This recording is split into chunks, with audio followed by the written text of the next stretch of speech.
Ассаламу алейкум қыздар. Сіздерді дәл осы видеода көріп тұрғаныма қуаныштымын.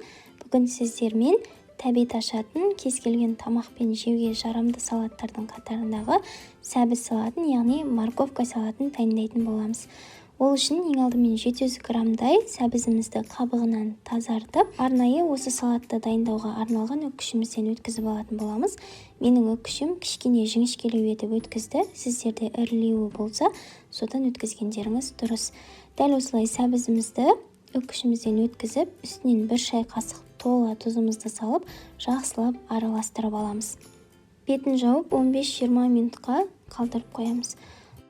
Сәбізіміз дайын болғанша табамызға сұйық майымызды құйып, кішкене бір пияздың жартысын майымызға саламыз, жақсылап қызартып аламыз. Дәл видеодағыдай қызарғаннан кейін пиязымызды алып тастаймыз. 20 минутта біздің сәбіздеріміз өз сөлін бөліп, осылай сулы болып тұрады. Қатты сулы болғанын қаламасаңыз, суына сырғытып алсаңыз болады. Енді сәбізіміздің үстінен 3 дана сарымсақ, паприка, кориандр, қызыл бұрыш және де қара бұрышымызды саламыз. Қыздар, егерде сіздерге салаттың ащылау болған ұнайтын болса, описаниеде көрсетілген дәмдеуіштердің құрамын көбейтсеңіздер болады. Үстінен жаңағы қызып тұрған майымызды құямыз, жақсылап қомызбен араластырып аламыз.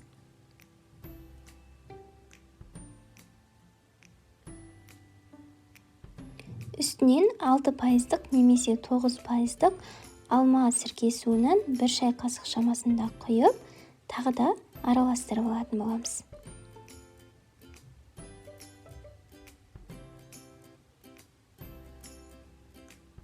Неке қыздар, біздің салатымыз дайын болды.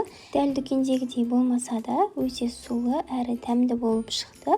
Егерде сіздерге рецепт ұнаған болса, міндетті түрде жасап көріңіздер.